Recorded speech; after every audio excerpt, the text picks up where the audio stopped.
Good morning students. We were studying chapter life processes of your biology subject. In this chapter we were studying the topic nutrition. Previous lecture में हमने बात करी थी कि किस तरह से यूनिसेलुलर ऑर्गेनिजम्स में क्या होता है, न्यूट्रिशन की प्रोसेस होती है. देन हम बात कर रहे थे ह्यूमन बीइंग्स में न्यूट्रिशन की, जिसमें हम बात कर रहे थे कि डाइजेशन जो आपका एलिमेंट्री कैनाल होता है उसमें डिफरेंट पार्ट्स में किस तरह से डाइजेशन होता है. हमने स्टमक तक बात कर दी थी कि स्टमक में किस तरह से जो है डाइजेशन होता है. नेक्स्ट हमें किस पार्ट की बात करनी है एलिमेंट्री कैनाल की, that is small intestine. Stomach में जब डाइजेशन कंप्लीट हो जाता है तो उसके बाद इसमें कुछ मसल्स होती हैं जिसके वॉल्स में, जिसे कहते हैं स्फिंक्टर मसल्स. ये मसल्स क्या करती हैं, मूव करती है, जिससे क्या होता है थोड़े थोड़े अमाउंट में जो फूड है वो क्या होता है, पुश होता है किधर की तरफ, स्मॉल इंटेस्टाइन की तरफ. स्मॉल इंटेस्टाइन जो होता है largest part of the alimentary canal होता है, बहुत बड़ा ट्यूब लाइक स्ट्रक्चर होता है जो काफ़ी ज़्यादा क्वाइट होता है ताकि वो स्मॉल स्पेस में फिट हो सके, इसलिए ये काफ़ी क्या होता है, क्वाइट होता है. स्मॉल इंटेस्टाइन वो प्लेस है जहाँ पे डाइजेशन क्या होता है, कंप्लीट होता है. फूड का कंप्लीट डाइजेशन जो होता है वो कहाँ जाके कंप्लीट होता है, स्मॉल इंटेस्टाइन में. स्मॉल इंटेस्टाइन में जो है दो जगह से जो है सिक्रीशन आता है. दो ग्लैंड्स क्या करती हैं, अपनी सीक्रेट जो भी सब्सटेंसेस हैं वो सीक्रेट करती हैं और सीक्रेट करके कहाँ पे पहुँच जाती हैं, स्मॉल इंटेस्टाइन में पहुँच जाती हैं. वो ग्लैंड्स कौन सी होती हैं, लीवर एंड पैंक्रियास. लीवर से क्या निकलता है, लीवर से निकलता है बाइल जूस.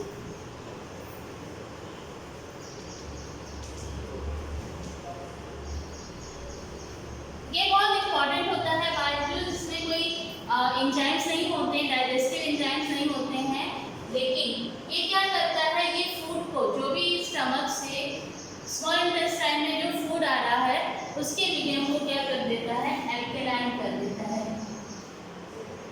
जब हमने स्टमक में डाइजेशन के बारे में बात की थी तो हमने बताया था कि जब स्टमक में फूड आता है तो जो गैस्ट्रिक ग्लैंड जूस सीक्रेट करती हैं उसमें क्या होता है, हाइड्रोक्लोरिक एसिड होता है जो क्या करता है, फूड के मीडियम को क्या कर देता है, एसिडिक बना देता है. तो जब स्टमक से फूड स्मॉल इंटेस्टाइन में एंटर करता है तो उस टाइम पे फूड का मीडियम कैसा होता है, एसिडिक होता है. लेकिन स्मॉल इंटेस्टाइन में जो है डाइजेशन होने के लिए जरूरी होता है कि फूड का मीडियम कैसा हो, एल्कलाइन हो. तो इसलिए जब स्मॉल इंटेस्टाइन में फूड पहुंचता है तो लीवर क्या सीक्रेट करता है, बाइल जूस सीक्रेट करता है, जिसकी वजह से फूड का मीडियम कैसा हो जाता है, एल्कलाइन हो जाता है. फिर उसके बाद पैंक्रियास से जो है जो नेक्स्ट आपकी ग्लैंड है पैंक्रियास. इसके अलावा बाइल जूस का एक और काम होता है, वो एक काम होता है इमल्सिफिकेशन ऑफ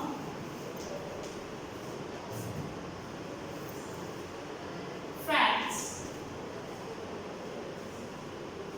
जो फैट्स प्रेजेंट होते हैं फैट फूड में, उसका इमल्सिफिकेशन करने का काम किसका होता है, बाइल जूस का होता है.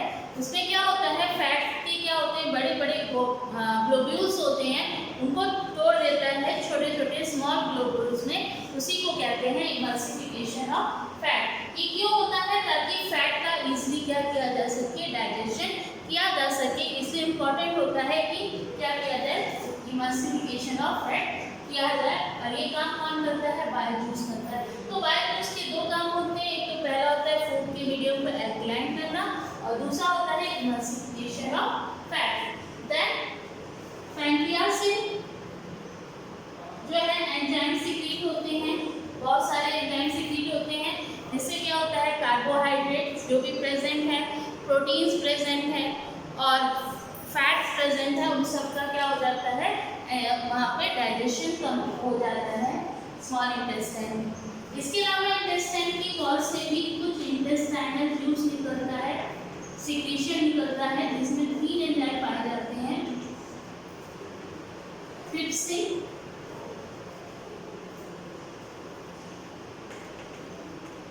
Lipase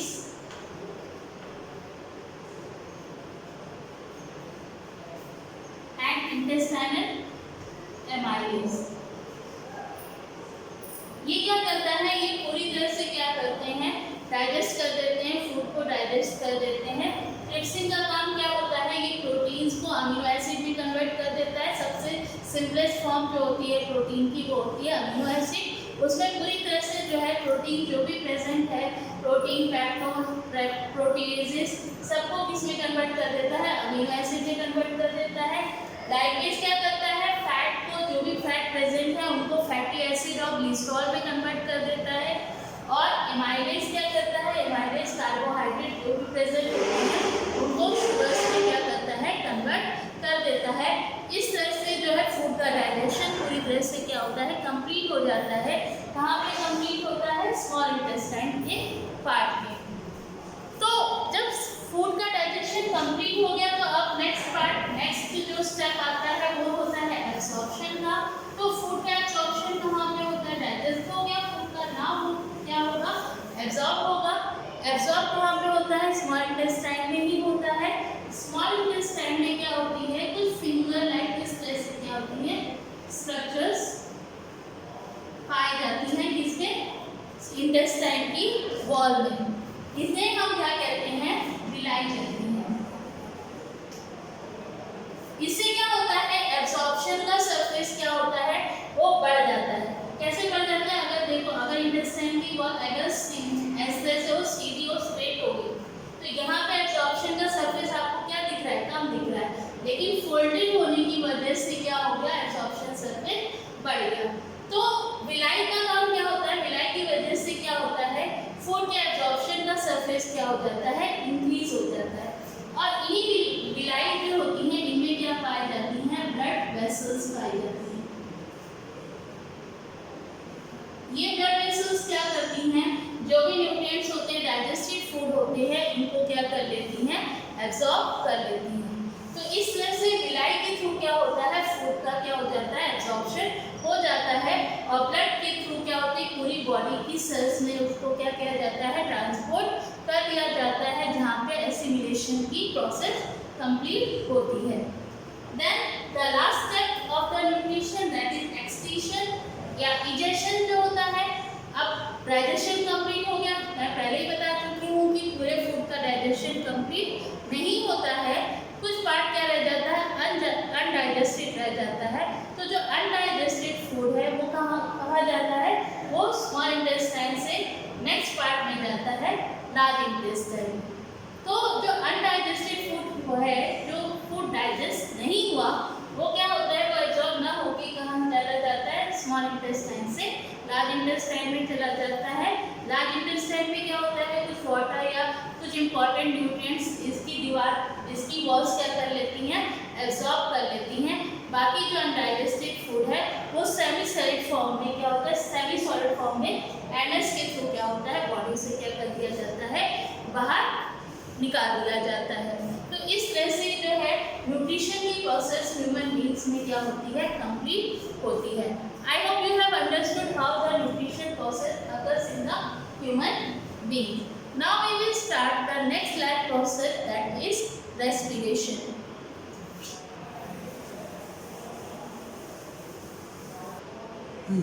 Now we will start the next life process, that is respiration.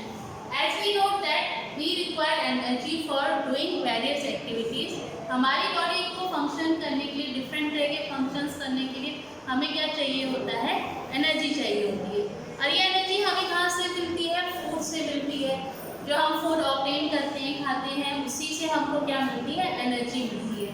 तो ये फूड से एनर्जी बनती कैसे है, तो वो जो प्रोसेस है जिसके थ्रू क्या होती है, बॉडी में एनर्जी प्रोड्यूस होती है, या फूड जो हम लोग ऑब्टेन करते हैं उस फूड से जो एनर्जी बनने की प्रोसेस है उसे हम क्या कहते हैं, रेस्पिरेशन।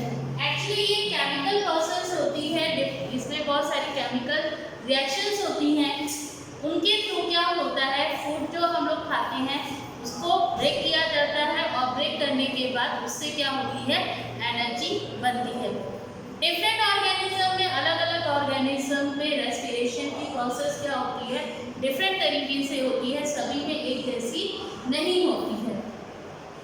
रेस्पिरेशन की प्रोसेस को होने के लिए क्या चाहिए, ऑक्सीजन चाहिए, लेकिन जरूरी नहीं है हर ऑर्गेनिजम्स को क्या है, रेस्पिरेशन करने के लिए क्या है, ज़रूरत नहीं होती है। तो किस डिपेंडिंग ऑन द प्रेजेंस और absence of oxygen respiration is of two type. Respiration जो है दो तरीके का होता है, एक होता है एरोबिक रेस्पिरेशन और एक होता है एनारोबिक रेस्पिरेशन। एरोबिक रेस्पिरेशन क्या होता है कि वो रेस्पिरेशन जिसमें क्या है, जिसको होने के लिए क्या चाहिए होता है, ऑक्सीजन चाहिए होता है, प्रेजेंस ऑफ ऑक्सीजन जरूरी है, उस रेस्पिरेशन को हम क्या कहते हैं, एरोबिक रेस्पिरेशन कहते हैं। Aerobic respiration is that type of respiration in which presence of oxygen is essential. इस तरह के रेस्पिरेशन में क्या है, ऑक्सीजन का प्रेजेंट होना क्या है, जरूरी है। जैसे हम लोग जिस तरह का रेस्पिरेशन करते हैं वो कैसा होता है, एरोबिक रेस्पिरेशन होता है, क्योंकि जब हम ब्रीथ करते हैं तो हम लोग क्या लेते हैं, ऑक्सीजन गैस को लेते हैं। तो ऑक्सीजन गैस की प्रेजेंस में ही क्या होता है, फूड को ब्रेक किया जाता है और फूड को ब्रेक करने पे क्या बनती है, एनर्जी बनती है। एनारोबिक रेस्पिरेशन की अगर हम बात करें तो एनारोबिक रेस्पिरेशन में क्या होता है, वो रेस्पिरेशन जिसमें क्या है, ऑक्सीजन प्रेजेंट नहीं होती है, या हम कह सकते हैं वो टाइप ऑफ रेस्पिरेशन जिसमें क्या है, जिसमें ऑक्सीजन एब्सेंट होती है, या ऑक्सीजन के एब्सेंस में होने वाली जो रेस्पिरेशन होती है उसे हम क्या कहते हैं, एनारोबिक रेस्पिरेशन कहते हैं। ये कहाँ देखने को मिलती है, अगर हम बात करें तो ये बैक्टीरिया में आपको देखने को मिलेगी। दूसरा ह्यूमन बींग्स में भी देखने को मिलती है। हमने ये बताया कि एरोबिक रेस्पिरेशन क्या होती है, जो ह्यूमन बींग्स की रेस्पिरेशन होती है वो जनरली क्या होती है, वो कैसी होती है, एरोबिक रेस्पिरेशन होती है। लेकिन ह्यूमन बींग्स में भी एनारोबिक रेस्पिरेशन पाई जाती है। हर समय नहीं, वैसे तो एरोबिक रेस्पिरेशन ही होती है, लेकिन जब हम एक्सरसाइज करते हैं या बहुत ज़्यादा रनिंग करते हैं तो उस टाइम पे क्या होता है कि हमारी मसल्स बहुत ज़्यादा एक्टिव होती हैं और उन्हें क्या चाहिए, बहुत ज़्यादा एनर्जी की उस टाइम क्या होती है, ज़रूरत होती है। तो उस टाइम क्या होता है, जब हम लोग रनिंग या एक्सरसाइज कर रहे होते हैं तो क्या होता है, वहाँ पे क्या है, मसल्स में क्या है, एरोबिक रेस्पिरेशन होने की बजाय एनारोबिक रेस्पिरेशन होने लगती है, क्योंकि उस टाइम पे क्या होता है, ऑक्सीजन की मसल्स में क्या हो जाती है, कमी हो जाती है, जिसकी वजह से वहाँ पे एरोबिक रेस्पिरेशन की वजह क्या होने लगता है, एनारोबिक रेस्पिरेशन होने लगता है, ताकि मसल्स में जो एनर्जी की कमी हो रही है उसको क्या किया जा सके, पूरा किया जा सके।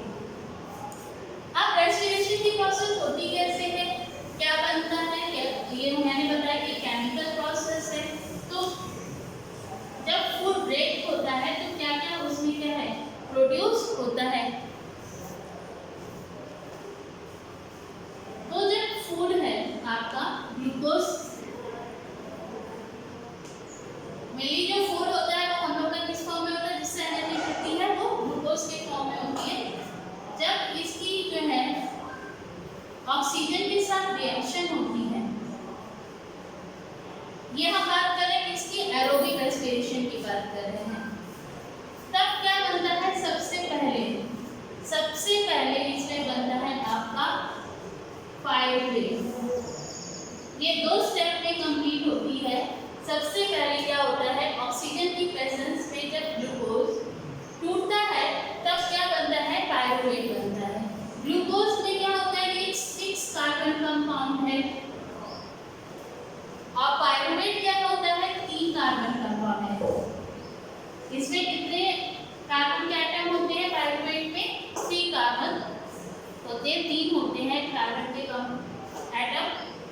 और उसके बाद फिर नेक्स्ट स्टेप में क्या होता है, ये पायरुवेट क्या होता है, फिर ब्रेक डाउन होता है और क्या बनाता है, कार्बन डाइऑक्साइड प्लस वाटर, और साथ ही साथ क्या निकलती है, एनर्जी रिलीज होती है। कितनी एनर्जी, और ये जो एनर्जी रिलीज होती है ये किस फॉर्म में स्टोर हो जाती है, बहुत सारी, क्योंकि बहुत ज़्यादा एनर्जी निकलती है तो इसलिए इसको जो है एक साथ ना निकाल के क्या करा जाता है, इसको एटीपी के फॉर्म में स्टोर कर लिया जाता है। यानी 36 एटीपी एरोबिक रेस्पिरेशन में बनती है। अगर एरोबिक रेस्पिरेशन की बात करें तो 36 एटीपी जो है बनते हैं टोटल मिला के एरोबिक रेस्पिरेशन में।